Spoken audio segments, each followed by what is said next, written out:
dia 21 de agosto, foi um culto de Santa Ceia e eu preguei sobre... Eu intitulei a minha pregação sobre Estamos em Guerra. E acho que dá até para fazer mais uma série. Porque alguns dias depois, 27 de agosto, eu estava no culto de mulheres na igreja do Capão Redondo e Deus me mandou pregar sobre esse mesmo tema. Então eu usei a mesma palavra, só que Deus foi derramando revelações fresquinhas ali no altar. E eu posso afirmar para vocês que foi uma noite que foi um divisor de águas na minha vida e na vida das mulheres e de alguns homens que estavam lá presentes. Confirma, Mateus? Vamos junto? Foi poderosa a presença de Deus, a forma que Ele veio sobre as nossas vidas, né, Mandy? O Senhor rugiu naquela casa e Ele falou muito ao meu coração, para que eu falasse aquelas mulheres, que elas deveriam rugir, que a força do leão que está dentro de nós, ela deveria vir à tona, porque ela estava adormecida por conta de intimidação, medo e afrontas de Satanás. E eu posso afirmar que foi lindo ver as mulheres rugindo, literalmente. E ali eu falei para Amanda, eu sou uma mulher que fala português em línguas estranhas e eu rujo. E foi muito bom nós rugirmos. Eu recebi inúmeros testemunhos, tenho recebido ainda, do que Deus tem feito com as mulheres. E eu me senti muito honrada por isso. E nessa noite eu quero dizer para vocês que eu vou pregar sobre guerra, porque nós estamos em guerra. Amém? Esse é um ciclo que está sobre as nossas vidas. Eu percebi que Deus estava me alertando sobre isso.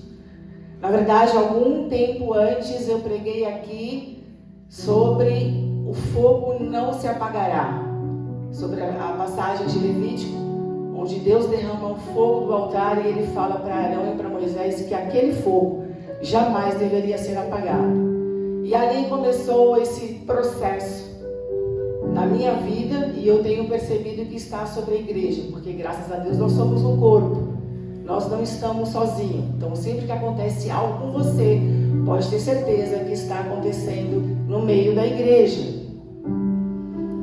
E Deus já estava nos preparando, e foi tão de Deus, tão do Espírito Santo, que o meu esposo nessa noite estava pregando no Bola de Neve do Capão, e ele usou o mesmo versículo, e nós não sabíamos que íamos falar sobre o mesmo tema. E nesse meio tempo, nesse interim, Deus começou a falar comigo sobre a batalha de Golias e Davi, e eu preguei sobre isso, eu falei sobre isso no culto que eu falei de guerra. No final eu citei da forma como Golias por 40 dias ficou intimidando o exército de Israel, até que Davi veio e apresentou a ele uma arma que ele não conhecia. E essa arma se chama o Senhor dos Exércitos. E foi contra ele, foi com essa arma que Davi conseguiu derrotar Golias. E aí eu, nos meus afazeres domésticos, quem viu meus stories hoje? Domingo. E nos meus afazeres, o Espírito Santo soprou sobre os meus ouvidos. Ele falou assim, 40 dias. E aí eu cheguei no meu esposo e falei, 40 dias o povo de Israel foi afrontado. E tiveram muito medo.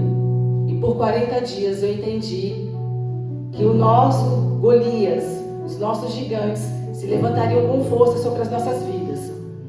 E eu também preguei, nessa mesma noite, em que, no momento que Sadraque, Mesaque e Abidnego foram lançados na fornalha, por eles não se prostrarem diante a estátua de ouro do rei, a fornalha, a temperatura foi aumentada em 7 vezes mais. E eu também falei isso. Eu falei, a fornalha vai aumentar para nós. O fogo que antes queimava vai queimar 7 vezes mais. E não demorou muito para que essa fornalha começasse a queimar. e nós percebemos isso na nossa casa, a afronta dos nossos inimigos, do meu inimigo, veio com cansaço, com vontade de desistir, opressão, uma pressão absurda na mente, setas, palavras do tipo: é melhor você parar, é melhor você desistir, você não vai dar conta. E eu me dei conta que de verdade eu não dou conta. Que se a gente dá conta de algo, essa conta se chama Jesus Cristo. Porque por nós jamais daremos conta.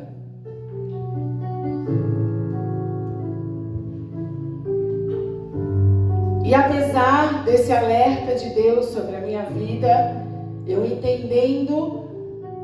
começando a entender o cenário em que eu estava sendo colocada da minha guerra. Eu não sei se vocês conseguem fazer isso, mas eu estimulo vocês a averiguar o território que vocês estão, para que vocês enxerguem qual inimigo está se levantando sobre a vida de vocês nesse determinado momento.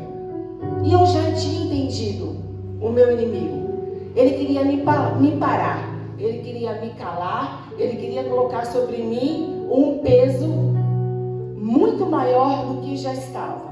Sabe, quando você fica de fato sobrecarregado, fala, não vale a pena, é melhor eu não me estressar mais.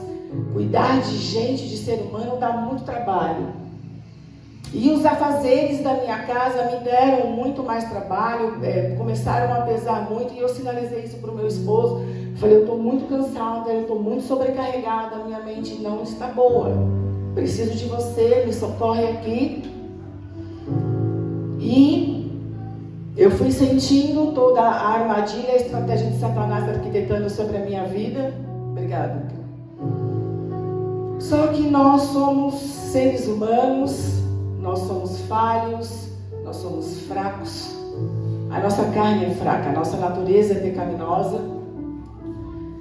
E um dia desses eu cedi à pressão por um motivo, como diz meu esposo, não precisava disso. Essa frase faz a gente ficar com mais raiva, né? Não precisava disso. Aí dentro de você falou assim, se precisava. Precisava muito. E eu, gente, cedi à pressão, eu fui com os 2 pés, só que não fui no peito de Satanás, eu fui no peito do meu esposo mesmo. Eu fui com os 2 pés bem no meio e nós tivemos uma briga, foi bem calorosa, por minha parte, digo por minha parte. E por que eu digo isso a vocês? Porque antes de eu ter um cargo pastoral, eu tenho um chamado de filha de Deus. E por eu ser filha de Deus, eu sou ser humana. E por eu ser ser humana, eu sou falha, eu sou fraca, eu sou pecadora e eu vou cair algumas vezes. E eu prefiro contar a minha vida real para vocês do que fingir ser uma pessoa forte, mas eu vou estar mentindo. Então eu prefiro mostrar as minhas fraquezas para que vocês se tornem fortes através das minhas fraquezas. E aí aquela briga, tudo me fez repensar e eu falei, é isso, ele está vindo com uma afronta. E o que Satanás mais quer destruir em nossas vidas? A nossa família. O que ele quer destruir a família, ele quer destruir os casamentos, ele quer desestabilizar pai, mãe, relacionamento de filho com pai, com mãe, com irmão. Ele quer separar, ele quer arrancar essa raiz, essa instituição que Deus criou, que Deus formou. E aí, olha como Deus, ele vai dando as peças do quebra-cabeça, ele vai montando tudo. Eis que eu vejo o pastor Digão, lá de Florianópolis, comunicando que ele começaria várias lives de orações por 40 dias. Porque em 40 dias está se encerrando o ciclo do Shemitah. Não vou entrar em detalhes desse título, porque ele é mestre nisso. Então, se você quiser saber sobre o Shemitah, você coloca no YouTube. pastor Digão. Vai no Instagram, tem 2 livros dele, o Código do Shemitah e Subindo no Shemitah. E o meu esposo também entende, pode procurar, porque ele ama explicar, ele gosta de detalhar, ele é bem detalhista, né, amor? Ele não é prático, ele ama explicar, então procurem ele para falar sobre o Shemitah. Mas basicamente era 7 anos de trabalho do povo judeu. Depois desses 7 anos eles tinham que ficar 1 ano sem trabalhar, só colhendo o que eles tinham plantado desses 7 anos e crendo com muita fé de que tudo que eles plantaram por 7 anos, em 1 ano eles colheriam. Tô certa? É basicamente isso. Então, minhas anteninhas ficaram ligadas. E aí eu falei, Deus está falando comigo.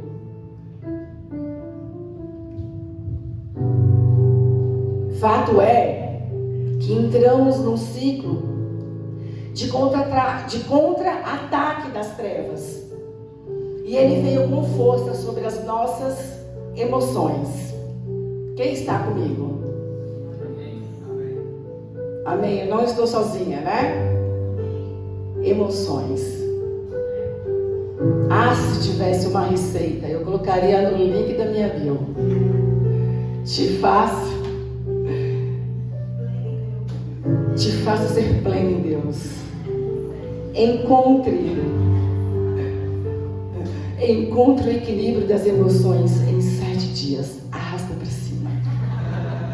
O boletim chegaria depois para vocês. Mas como eu gostaria de ter essa receita, porque antes de passar para vocês, eu usaria para mim, eu usaria na minha casa, para minha família. E sempre que há uma transição de ciclos, a fé do cristão é atacada num nível maior. Na pregação, né, que eu falei, Sadraque, Mesaque e Abednego, era 7 vezes mais. E eu fiquei pensando sozinha.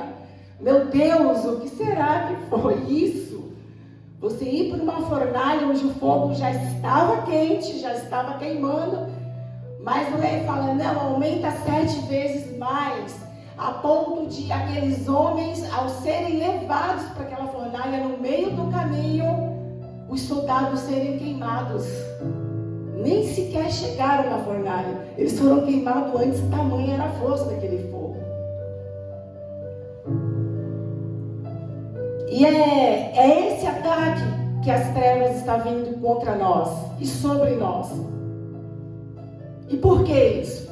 Porque quando nós entramos num ciclo de transição, a guerra se levanta contra a espiritualidade, para que a nossa fé seja atacada, para que a nossa fé seja estagnada. Porque com fé você vai muito além. Com fé você avança, com fé você profetiza, com fé você crê, com fé você faz, você acredita, você obedece, você se submete. Então ele fala, eu preciso atacá-la. Eu preciso atacá-la na base. Qual que é a base do cristão? A fé. Quem está se sentindo desanimado? Intimidado? Cansado? Quem está sentindo a fé esmorecer? Com vontade de largar tudo? Ah, Deus. Quem chegou a pensar que Deus não vai mais realizar milagres em sua vida? Tamo junto. Quem está sentindo a vida mais pesada? As lutas mais intensas? Ai, gente, vocês estão no lugar certo, então. É sobre isso que falaremos hoje. Dá para diminuir o som? Obrigada. É que eu não gosto muito de gritar. Eu prefiro a minha voz suave chegar até vocês. Coloca aí no telão, Jonas, por favor. Neemias 4, 1.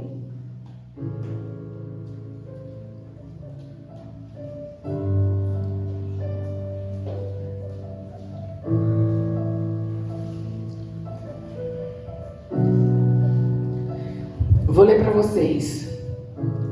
Quando Sambalate soube que estávamos reconstruindo o muro, ficou furioso, ridicularizou os judeus. E na presença de seus compatriotas e dos poderosos de Samaria, disse: o que aqueles frágeis judeus estão fazendo? Será que vão restaurar o seu muro? Irão oferecer sacrifícios? Irão terminar a obra num só dia? Será que vão conseguir ressuscitar pedras de construção daqueles montes de entulho e de pedras queimadas? Tobias, o amonita, que estava ao seu lado, completou: pois que construam, basta que uma raposa suba lá, para que este muro de pedras desabe. Ouve-nos, ó Deus, pois estamos sendo desprezados. Faze cair sobre eles a zombaria, e sejam eles levados prisioneiros como despojo para outra terra. Não perdoes os seus pecados, nem apagues as suas maldades, pois provocaram a tua ira diante dos construtores. Nesse meio tempo, fomos reconstruindo o muro, até que em toda a sua extensão chegamos à meta da sua altura, pois o povo estava totalmente dedicado ao trabalho. Quando, porém, Sambalate, Tobias, os árabes, os amonitas e os homens de Asdod souberam que os reparos nos muros de Jerusalém tinham avançado e que as brechas estavam sendo fechadas, ficaram furiosos. Todos juntos planejaram atacar Jerusalém e causar confusão. É até o 20, tá? Já foi? Não? Mas nós oramos ao nosso Deus e colocamos guardas de dia e de noite para protegermos deles. Enquanto isso, o povo de Judá começou a dizer: os trabalhadores já não têm mais forças e ainda há muito entulho. Por nós mesmos não conseguiremos reconstruir o muro. E os nossos inimigos diziam: antes que descubram qualquer coisa ou nos vejam, estaremos bem ali no meio deles. Vamos matá-los e acabar com o trabalho deles. Os judeus que moravam perto deles 10 vezes nos preveniram: para onde quer que vocês se virarem, saibam que seremos atacados de todos os lados. Pois se por isso posicionei alguns do povo atrás dos pontos mais baixos do muro, nos lugares abertos, divididos por famílias, armados de espadas, lanças e arcos. Fiz uma rápida inspeção e imediatamente disse aos nobres, aos oficiais e ao restante do povo: não tenham medo deles. Lembre-se de que o Senhor é grande e temível, e lutem por seus irmãos, por seus filhos e por suas filhas, por suas mulheres e por suas casas. Quando os nossos inimigos descobriram que sabíamos de tudo e que Deus tinha frustrado a sua trama, todos nós voltamos para o muro, cada um para o seu trabalho. Daquele dia em diante, enquanto a metade dos homens fazia o trabalho, a outra metade permanecia armada de lanças, escudos, arcos e couraças. Os oficiais davam apoio a todo o povo de Judá, que estava construindo o muro. Aqueles que transportavam o material faziam o trabalho com uma das mãos e com a outra seguravam uma arma. E cada um dos construtores trazia na cintura uma espada enquanto trabalhava. E comigo ficava um homem pronto para tocar a trombeta. Então eu disse aos nobres, aos oficiais e ao restante do povo: a obra é grande e extensa, e estamos separados, distantes uns dos outros, ao longo do muro. Do lugar de onde ouvirem o som da trombeta, juntem-se a nós ali. Nosso Deus lutará por nós. Amém. Neemias foi chamado para uma importante tarefa. Ele precisava construir as muralhas de Jerusalém. A cidade estava devastada desde que o rei Nabucodonosor entrou e levou os judeus para o exílio. da Babilônia. Então pense numa cidade linda, formosa, com muros, com uma altura de mais ou menos 4.000 metros. Então vem o rei Nabucodonosor da Babilônia, invade essa cidade, ele derruba as muralhas, ele destrói o templo de Salomão, sabe aquele templo cheio de ouro, que vocês leem na Bíblia, que todo mundo aqui já ouviu falar? Ele devasta tudo, ele derruba, ele pega ouro, prata, bronze, todos os utensílios do templo, e leva tudo para a Babilônia junto com ele, e junto com todos os judeus, exceto alguns que ficam para trás, os mais velhos, os mais pobres, desfavorecidos, ficam lá em Jerusalém. Então Neemias é acordado à noite por Deus. Na verdade, alguns amigos, irmãos dele chegam até ele e falam: olha, você não faz ideia como é que está, a sua cidade natal, está tudo devastado, está em ruínas, as pessoas estão passando fome, estão miseráveis. E aí ele fica desesperado, ele ora ao Senhor e ele vai, encontra graça diante do rei, porque ele era copeiro. Ele encontra graça diante do rei, então ele recebe uma carta de autorização e ele vai até a cidade e ele fala: agora eu vou aqui reconstruir esse muro. Só que, como vocês leram junto comigo, Sanbalate já se opõe contra ele e fala: é sério que você vai se levantar? É sério que você vai levantar esse muro? Ele já vai até o exército de Samaria, ele vai até, porque ele era governador, ele vai até Tobias e fala: olha, veio um enxerido ali, um qualquer, para tentar levantar o muro. E ele fala: isso aí vai ser tão fraca essa obra, não vai dar em nada, que se uma raposa soprar sobre aquele muro, ele vai cair. Mas uma grande obra ia ser feita.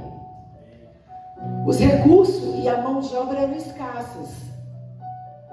Eram poucas pessoas para uma obra de tamanha magnitude. Mas qualquer semelhança é mera coincidência. Mas Neemias tinha fé, muita força de vontade. Ele tinha os olhos e o coração voltados para a promessa de reconstrução que o Senhor faria para aquela cidade. Só que ele não estava reconstruindo apenas um muro físico. Os inimigos, os adversários achavam que ele estava apenas reconstruindo um muro, mas não era só um muro físico, era espiritual, pois a promessa seria cumprida através da vida dele. E é exatamente isso que eu e você precisamos nos lembrar quando os ataques chegarem em nossa mente. Não, eu não estou só lavando um banheiro de uma igreja. Eu estou limpando a casa de Deus, onde pessoas que serão e se tornarão filhos de Deus entrarão.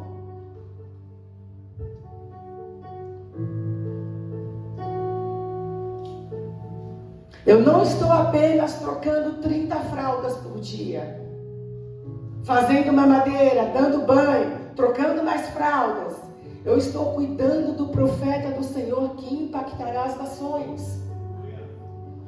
Não é apenas uma palestra sobre finanças. Essa igreja não precisava falar sobre dinheiro. Essa igreja não precisava falar sobre empreendedorismo. Mas graças ao nosso pastor, que tem uma visão de que a igreja precisa também ser fora das quatro paredes, ele implantou um reino chamado empreendedorismo. Ele implantou não. Ele colocou nessa igreja a visão de empreendedorismo e achou filhos e filhas que também dividem a mesma visão. Então, se levantou Fernanda, Jimmy, Juliana, Schmidt, a outra Ju e vários outros que compartilhavam da mesma visão. Ele falou: é isso mesmo, nós precisamos ser igreja também fora. Então nós também temos que invadir o empreendedorismo, a política, a cultura. E isso precisa ser quebrado na nossa mente. Até hoje existem cristãos achando que cristão não tem que se envolver com a política. Eu não sei você, mas eu não quero mais ser governada por ladrão, por corrupto. Eu não quero que os meus filhos colham frutos de bandidos. Porque quem vai pagar isso não é só eu e você. Pare de achar que é só um umbiguinho, queridos. Isso aí já é meme, tá? Já tem meme isso aí. Não é sobre o seu umbigo. Não se trata do nosso umbigo. é sobre o filho de vocês, é sobre o neto de vocês. Porque um dia a gente vai morrer. E quem vai colher os frutos de presidente, governador, prefeito, vereador, senador, deputado, bandido, serão eles. Então, se a gente não fizer o nosso papel, se a gente não se informar, saber que a gente vai votar, a gente vai colher isso, a gente vai comer. E nós já estamos colhendo muitas coisas antigas. A cultura está sendo dominada por quem? Não preciso nem falar o nome. Querem saber mais? Jimmy, dá tchauzinho. Professor Jimmy. Ele vai explicar para vocês. Olha a guerra cultural. Olha a guerra que está vindo sobre as crianças. Vídeos, filmes, músicas, livros. Querem inculcar coisas na cabeça das nossas crianças. Por que tão cedo? Porque Satanás ele pega na base. Ele não está de brincadeira. Ele quer vir na raiz. Porque se ele apodrece a raiz, se ele alcança a raiz, ele apodrece toda a árvore, todo fruto. Vocês precisam abrir os olhos para isso. E aí a gente ouve cristão falar, eu não quero me envolver com política, eu não quero. Mas quer se envolver com o Big Brother Brasil. Quer se envolver com outros programas. A Fazenda. Vamos ver qual é o peão que vai para, não sei agora o termo que usa. O peão que vai para a cerca. Vamos lá, para ser eliminado. Vocês entendem que depende de nós, que a nossa mente nos sabota, causa uma preguiça espiritual sobre nós? A Juliana, dá tchau, Ju. Você deu testemunho ontem. A Ju é da igreja, está com a gente desde a garagem. Foi fazer a segunda faculdade. O que aconteceu com a Ju? Saiu da igreja. E por quê, queridos? O que os professores estão pregando nas faculdades? Vai para a igreja, aceita Jesus, forma uma família, seja feliz. Não estão pregando isso. E ela mesma falou ontem, eu saí da igreja. Só que pela graça e misericórdia de Deus, está conosco de novo, está dando frutos, vai casar, faz parte do Recri, é uma mulher super aplicada, inteligente, focada, sabe administrar bem as finanças. Tá com problema de finanças? Chama a Juliana, contadora, é empreendedora aqui na cidade, ama essa cidade, se esforça para que essa cidade avance, ela se orgulha com o avanço da cidade. Nós temos visto isso, esses frutos do avanço de Itapecerica. Quantos empreendedores estão se levantando em Itapecerica da Serra? Isso é avivamento, gente. É maravilhoso.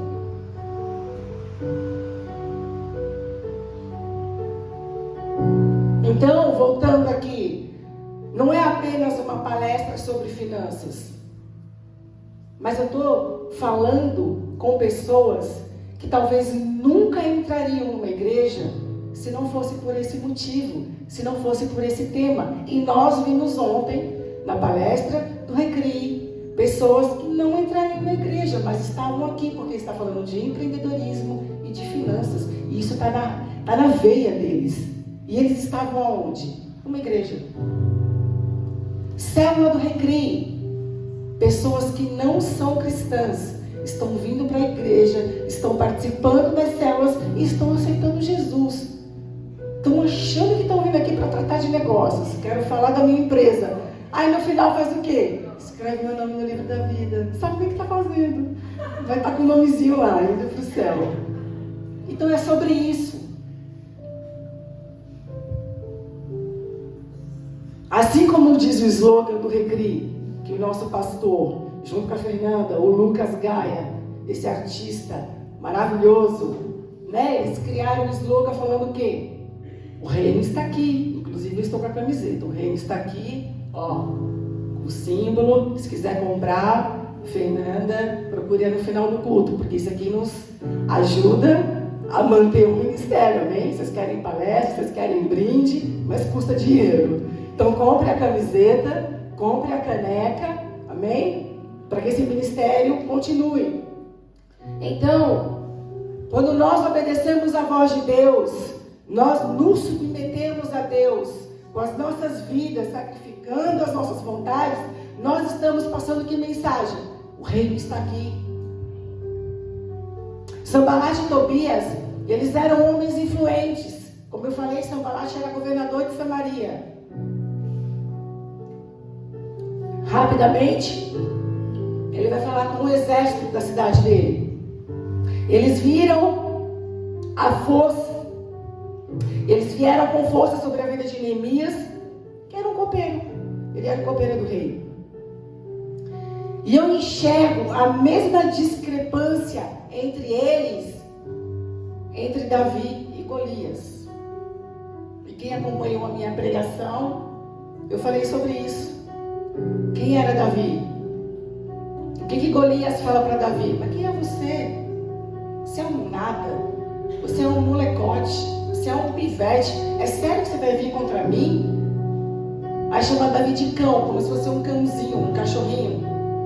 E Davi foi lá e derrotou Golias. A mesma coisa que Sanbalat e Tobias, homens influentes. Neemias, um copeiro. Há uma discrepância. Mas eu acho isso maravilhoso, porque quem é do reino de Deus é sempre o menor. E por que ele sempre vai ser o menor? Porque alguém precisa ser maior. E é ele. Amém?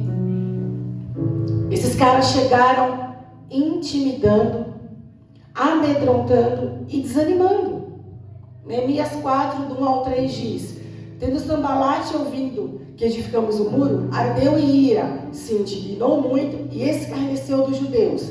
Então falou na presença de seus irmãos e do exército de Samaria e disse: que fazem estes fracos judeus? Darão cabo da obra num só dia? Renascerão a casa dos montões de pó, as pedras que foram queimadas? Então, qual que era a imagem do exército, do povo, dos judeus, de Deus naquela época? Vergonha, humilhação, escárnio, zombaria. Era o que enxergavam no povo judeu. E por isso que eles falam: renascerão a casa dos montões de pó, as pedras que foram queimadas. Está tudo em pó, está tudo no pó. Os judeus estão no pó, os judeus se tornaram ruína. Vai sair alguma coisa que preste daquele meio? É sério que vai ser reedificado algo dali? E é exatamente o que acontece comigo e com você quando a gente se converte. Para muitos que olham para nós, falam: é sério que você vai dar em alguma coisa? É sério mesmo? Você que, né, cada um sabe da sua vida, cada um sabe do que fez e aprontou, e agora quando vem para o Senhor você fala: glória a Deus, aleluia, oh Jeová, obrigado, Pai, por me resgatar. Mas ficou uma coisinha aí, né? Ficou um resquício aí, ficou uma história para trás. E esses que ficaram lá atrás, sempre quando te ver vai lembrar do quê? Do que ficou para trás, do que você fez. E eles vão fazer questão de lembrar. Ah, é nada que você é da igreja. Ah, agora virou santa. Ah, logo você. Te conheço de outros carnavais, dos botecos, das baladas, quanto você bebia, você fumava, as carreiras de cocaína que você cheirava. Agora vem dar um de crente e quer me converter, quer me levar para a igreja. Um almoço de família, né? O que você ouve? Ixi, está bitolado. Agora só fala de Deus, só fala da Bíblia, só quer saber de ir para a igreja. Quem passou por isso aqui? Só eu? É sempre o mesmo papo. E o crente que não namora ainda? Que é a luta, ou treva, é lua, é almoço com as tias. Né, Mandy? E quando é o pastor? Fala aí, Amanda. É só Jesus na casa. Fica arrumando marido para as solteiras e esposa para os solteiros. Todo mundo quer dar uma mãozinha, gente. Não é só as tias, não. Na igreja também o povo quer dar uma mãozinha para os solteiros. Vai pensando. Mas às vezes dá certo, vai. Às vezes dá certo. O povo judeu estava cativo, aprisionado, escravizado. Mas o que eles não sabiam é que aquele povo tinha uma promessa. Aquele povo era escolhido por Deus. Aquele povo é a menina dos olhos de Deus. E Sanbalat e Tobias não conhecia essa parte da Bíblia.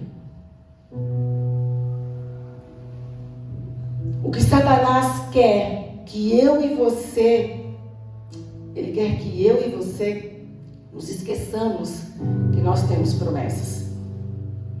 Satanás quer que nós nos esqueçamos que nós somos as meninas dos olhos de Deus. Que Ele nos ama, que Ele tem uma história, que Ele tem um chamado e um propósito a cumprir em nossas vidas. Ainda que seja necessário nos levar ao cativeiro, ao deserto,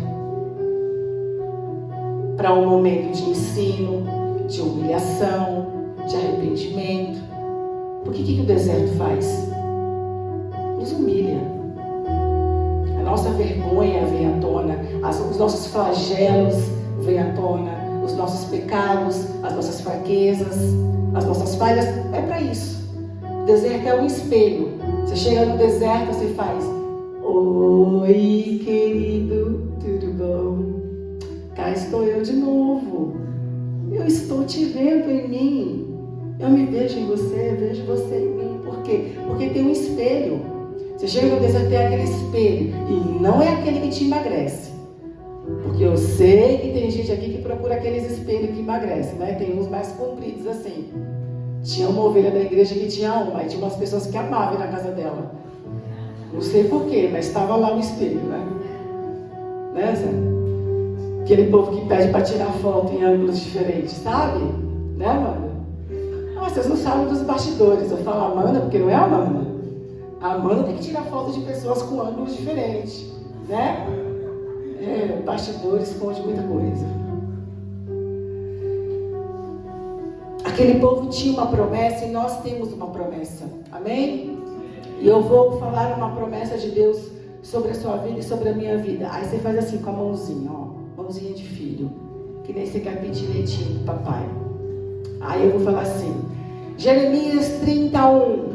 Palavra que da parte do Senhor veio a Jeremias dizendo: assim fala o Senhor, Deus de Israel, dizendo: escreve num livro todas as palavras que te tenho dito, porque eis que vem dias, diz o Senhor, em que farei tornar do cativeiro o meu povo de Israel e de Judá, diz o Senhor, e torná-los-ei a trazer a terra que dei a seus pais e a possuirão. Continua com a sua mãozinha. Vamos, igreja! Vocês não querem receber promessa, não? Põe essa mão aqui, ó. Bora! Para de vergonha. Versículo 10.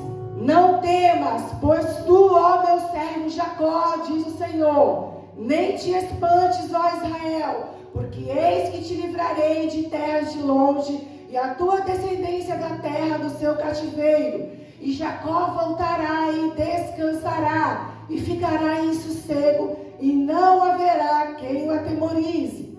Versículo 17. Porque te restaurarei a saúde, e te curarei as tuas chagas, diz o Senhor, porquanto te chamaram a repudiado, dizendo: é Sião já ninguém pergunta por ela. 18.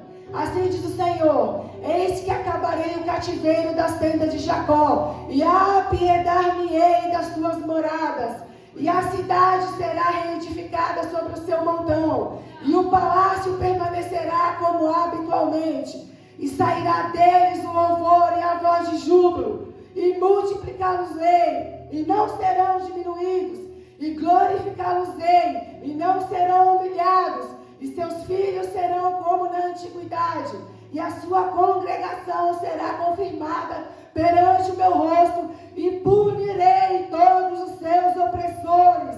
É o que diz o Senhor sobre nós essa noite, igreja.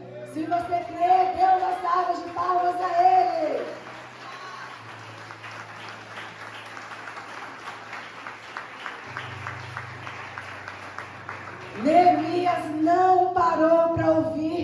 falava de derrota. Neemias não parou para ficar ouvindo más notícias. E eu sei que tem gente no meio de vocês que só fala de notícias ruins, que só falam palavras negativas, que nunca enxerga nada bom. É sempre que está mal, que está doente, que está sobrecarregado. Você conhece a pessoa há 40 anos e há 40 anos ela está no deserto.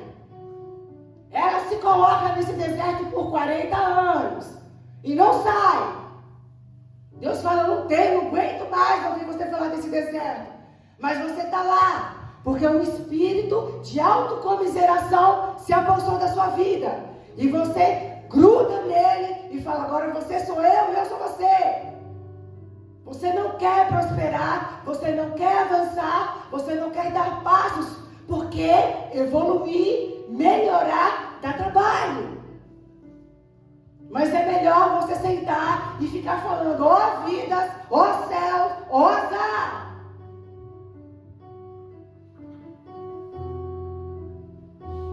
Neemias não parou para ouvir aquele irmão que acha que tudo sempre vai dar errado. Vamos fazer um congresso. Ah, não. De novo, pastor. Ah, dá muito trabalho. O povo não vem. O povo não colabora. O povo não oferta. O povo não quer saber. Neemias guardou o coração dele. Porque não foi nenhuma, nem duas, nem três vezes que ele foi confrontado e intimidado. São 13 capítulos deste livro, onde Sanbalate e Tobias bateu na mesma tecla todas as vezes. Você não vai conseguir, você não vai reconstruir, você não vai avançar, você não vai dar fruto, você não vai dar certo.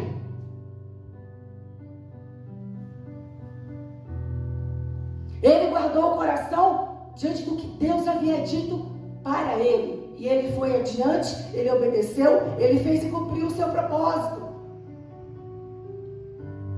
52 dias foi o tempo que levou para Neemias reconstruir os muros. Pensa num camarada focado. Neemias, a gente não está falando de murinho não, queridos, é muro. É muro para cobrir uma cidade. Eu ouvi uma pregação que era essa altura, 4.000 metros. Eu não faço ideia de que tamanho é isso. Você sabe, pastor? Que tamanho é isso? 4.000 metros de comprimento. Isso daria o quê? Uma cidade? 2 vezes a profundidade do Branqueiro. Duas vezes o quê? 2 vezes a profundidade do Branqueiro. Geuna, palmas pro Yuri. Igreja também é cultura, gente. Tá vendo como a gente precisa da cultura? Foi muita coisa. Mas em 52 dias, o cara fez esse bendito muro. Tinha tudo para dar errado. E o pior, chegou um momento da reconstrução que eles não precisam. O necessário ali não era só reconstruir, mas era reconstruir e guardar. Era reconstruir e defender o que eles já tinham reconstruído. Porque gente para destruir tinha. Nós lemos o que eles queriam fazer. Se infiltrar no meio deles para matar e destruir. Isso te faz lembrar que versículo? Satanás veio para roubar, matar e destruir. Mas eu vim para te dar vida e vida em abundância. E aí o que acontece? Os camaradas estão lá. Chamou gente do telado, os pedreiros. Eu, sei lá, já pintei. Igual já construíram aí a casa de um irmão, que eu vou falar nome, né? Não vou citar nome. Mas era um tal de, eu pinto. Tudo bem, eu troco fechadura e foi. Reza a lenda que a parede está uma leve ondulação. Está com uma leve ondulação a parede. Mas construíram. E aí os caras estão lá, com a pazinha lá, com aquele negocinho, que eu não sei o nome, quadradinho, que você vai, sabe quando você joga o reboco, tem que passar a pazinha para ficar lisa, o cimentinho. E aí uma mão eles tinham que fazer isso. E com a outra mão? Espada, meu irmão. É espada, é intercessão, oração, é guerra. O que eu construí, meu filho, o que o Senhor está reconstruindo na minha vida, Satanás não vai derrubar. Porque dá trabalho. Não é da noite para o dia. Aqueles homens precisavam guardar a sua família. O livro de Neemias trata de família. Os muros foram reconstruídos para que uma cidade fosse guardada. E quem estava naquela cidade? Famílias. E aí cada funcionário, cada pedreiro, cada mestre de obra, cada auxiliar precisava guardar sua família. Porque ele fala, as famílias se reúnam em grupos. Enquanto um está lá trabalhando, o de trás está com a espada desembainhada. Deus está falando alguma coisa aqui, igreja? Interceda pela sua família. Lute pela sua família. Ore, guerreie. Há 7 anos eu estou guerreando pela minha. Por pessoas que eu quero ver de novo com o Senhor. Porque justamente a cultura os tiraram da igreja. Mas eu estou com a minha espada. E eu estou defendendo a minha família e eu estou guerreando por ela. E Neemias fala isso. Se junte com a sua família. Defenda. E olha como é atual. Olha o momento que nós estamos passando. A Bíblia é muito atual. Neemias está falando para nós: defenda a sua família. Guerreie pela sua família. Para que ela não morra. Para que ela não seja atacada. Para que o que vocês estão reconstruindo não seja destruído.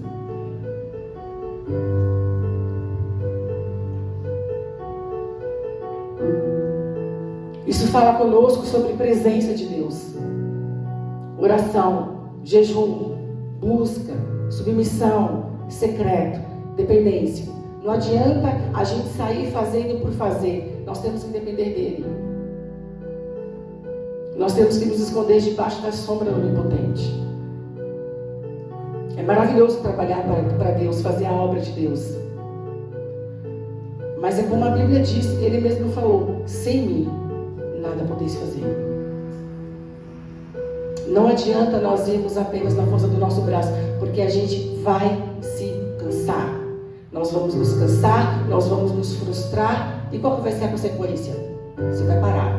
Você vai estagnar, você vai esfriar, porque você vai estar extremamente cansado. Coloca a mão no seu coração.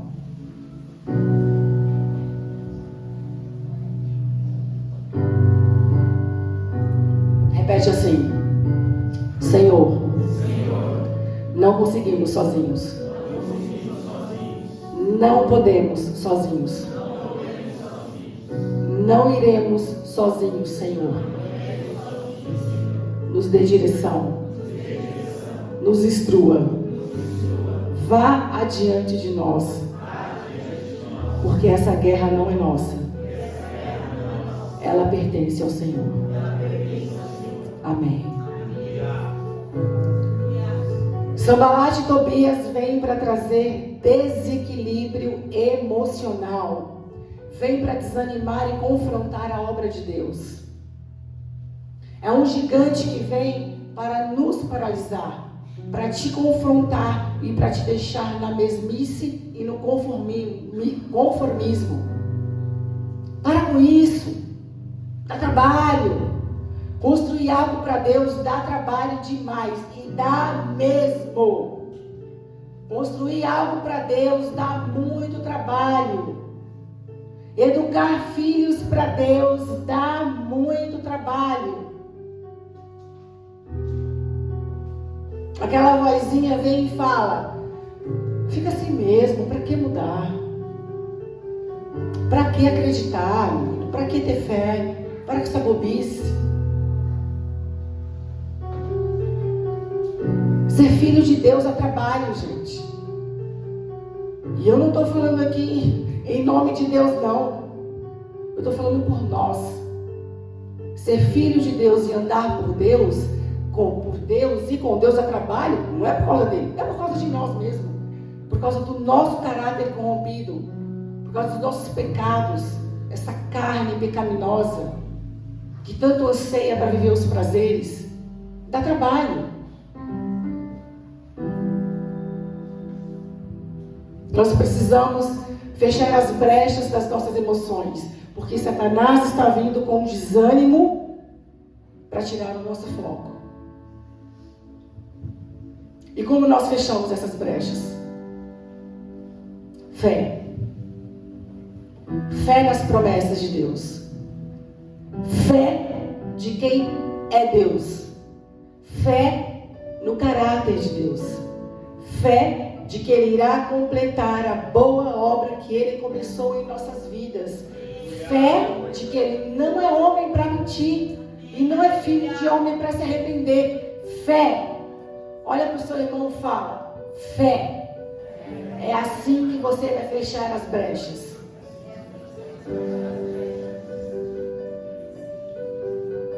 O que Neemias fez quando recebeu a primeira afronta de Sanbalat? Ouve-nos, ó Deus. Ele correu para Deus. Ouve-nos, ó Deus, pois estamos sendo desprezados. Faz cair sobre eles a zombaria. O que o seu inimigo está fazendo com você e comigo, Neemias fala: recaia sobre eles o que eles estão fazendo contra nós. E sejam eles levados prisioneiros como despojo para outra terra. Não perdoe os seus pecados e nem apague as suas maldades, pois provocaram a tua ira diante dos construtores. Neemias bateu a porta. Neemias clamou ao justo juiz. E ele falou: caia sobre eles a tua ira. Neemias está fazendo um lembrete para Deus. Deus, eu sei que o Senhor é bom, eu sei que o Senhor é misericordioso, eu sei que o Senhor perdoa, mas sobre eles cai a tua ira. Eles estão zombando contra aqueles que estão reconstruindo a tua obra. Aqueles que estão fazendo a tua obra, aqueles que estão reconstruindo o muro, aqueles que estão andando diante de ti, é sobre eles que está vindo essa ira, é sobre eles que está vindo essa zombaria. Então se ira contra ele, Deus. Ele foi ousado.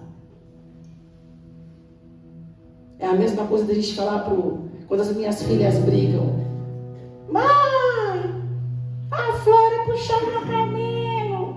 Aí eu falo: vai lá e puxa o dela. Aí ela vai lá e fala: mas mãe, eu falei: não é bom puxar o cabelo dos outros? Agora você vai sentir o que é puxar o cabelo dos outros. Não, você não puxar mais. Você vai sentir a dor. Então o Neemias está falando: deixa eles sentir a dor que eles estão provocando em nós.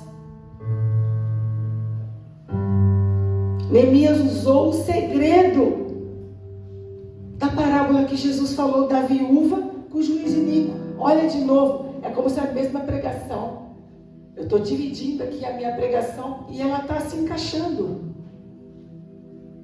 Esse ato de Neemias, eu vejo o mesmo ato da viúva que clamou ao juiz iníquo: ei, juiz, há um adversário na cidade e ele é maior que eu. Você pode julgar a minha causa? E é isso que nós precisamos fazer. Eu já estou alertando isso desde a primeira pregação. E eu não sei se vocês estão fazendo, mas eu não sou boba nem nada, eu estou correndo para ele. E eu estou clamando, eu estou pedindo diariamente: julga minha causa, justo juiz.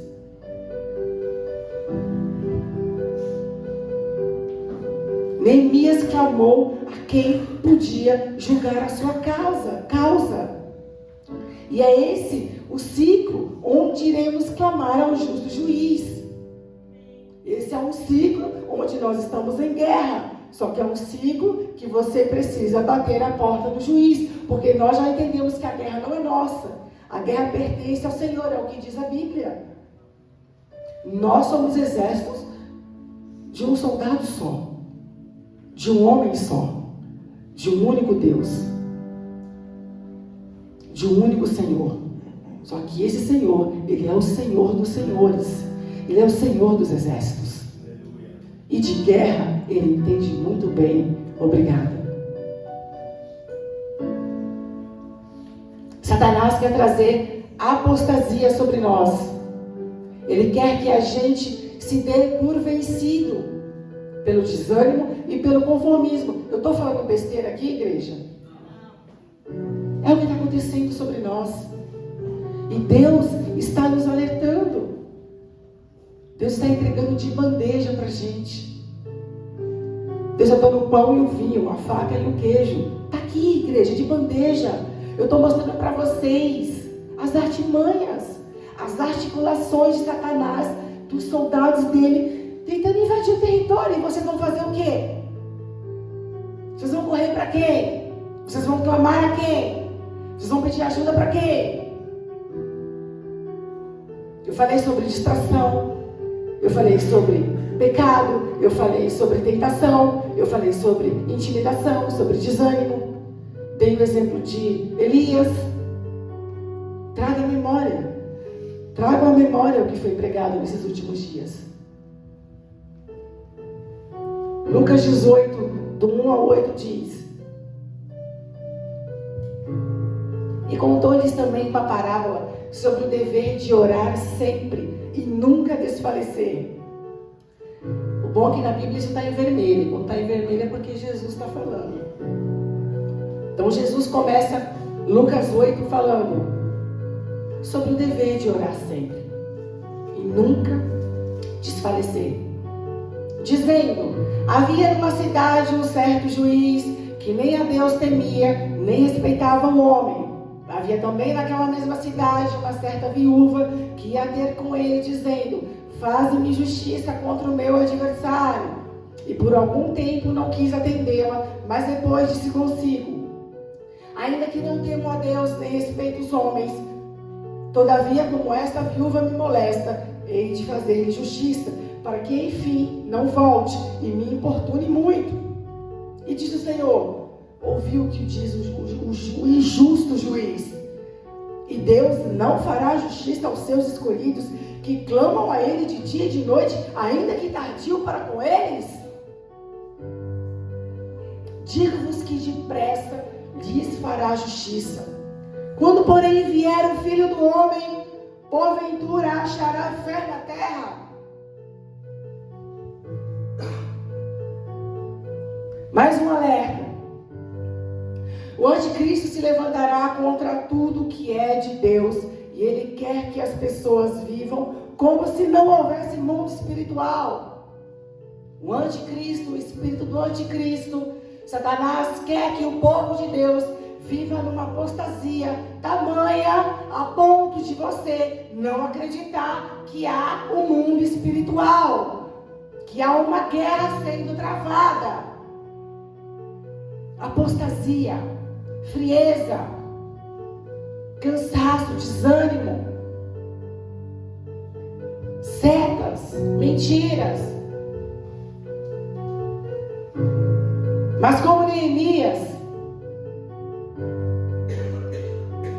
hoje nos levantamos para dizer que com essa mão nós reconstruiremos, e com essa outra mão a espada estará levantada. E por quê? Porque nós declararemos o que Neemias declarou para aqueles homens. Aqueles homens acharam que com palavras, com cartas, ele iria amedrontar. Neemias iria se acovardar e voltaria para aquela copa para servir ao rei o seu vinho, o seu pão. Mas Neemias, com as suas atitudes, Neemias continuando reconstruindo aquele muro, Neemias permanecendo, ele declarou: ei Sambalate, ei Tobias, ei árabes, o reino está aqui e ele vai prevalecer. É isso que nós precisamos fazer nessa noite, porque é um ciclo, é uma transição, e de tempos em tempos, de estações em estações, nós precisamos da direção de Deus, das armas corretas e necessárias para que a gente avance nessa guerra, para que ao final dos 40 dias, nós não só venhamos a derrubar Golias, mas essa espada que está desembainhada em nossas mãos, a gente possa colocar o pé na cabeça dele e cortar a cabeça definitivamente. Porque não adianta só derrubar o nosso inimigo. Porque ele se levanta. Ele pode se levantar várias outras vezes. E é isso que nós estamos fazendo. A cada dia nós recebemos estratégia, uma direção do alto, para que a gente derrube, para que a gente acerte uma pedra na testa do nosso adversário, do nosso gigante. A cada dia nós recebemos direção de Deus para que mais um tijolinho seja colocado sobre esse muro. E essa reconstrução continue avançando. Só que há um preço. E esse preço se chama fé. Esse preço se chama permanecer. Esse preço se chama obediência. Esse preço se chama submissão. Esse preço se chama eu preciso parar para ouvir a voz de Deus e a direção de Deus. Porque se eu não tiver direção, eu não avanço. Se eu não ouvir a direção, se não tiver direção, eu vou na força do meu braço e eu vou me cansar. E Deus não nos chamou para a gente retroceder. Porque a palavra dele diz que aquele que coloca a mão no arado, que quer voltar para trás, que quer olhar para trás, é maldito. Maldito aquele que põe a mão no arado e volta para trás. É maldição sobre a sua vida e sobre a minha vida.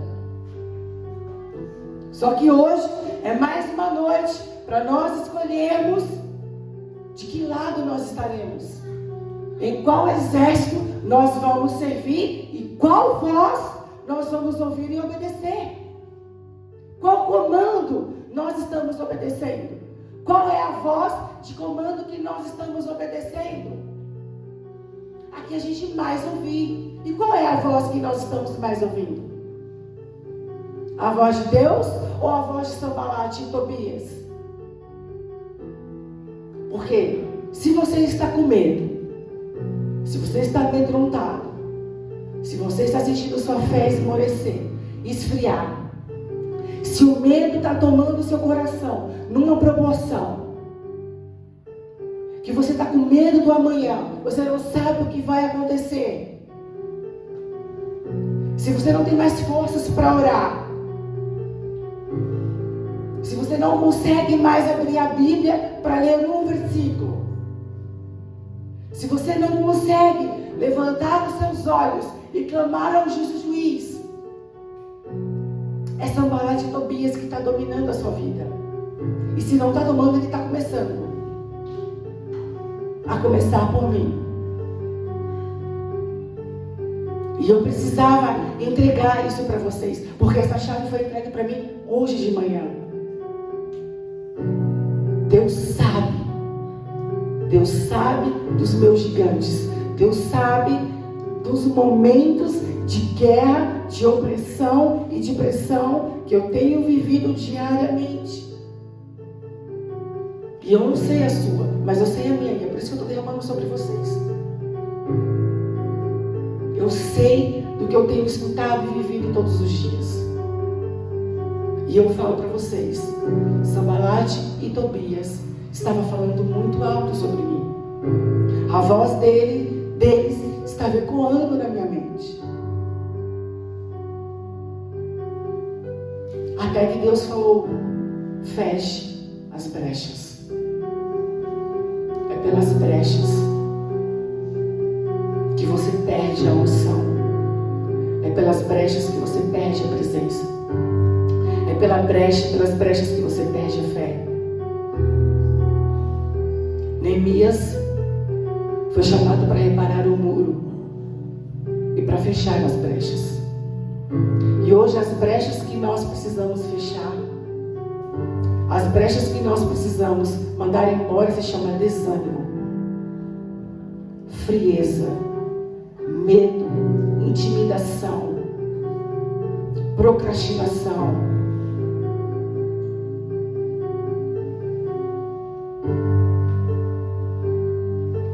fornalha esquentou 7 vezes mais. E não será diferente conosco. Mas cabe você e a mim, neste momento, declarar o que Neemias declarou. O reino está aqui. Ei, Sanbalate, ei, Tobias, mesmo com medo, eu escolho avançar. Mesmo com medo, eu escolho ter fé. Mesmo com medo, eu escolho avançar, reconstruir, crer.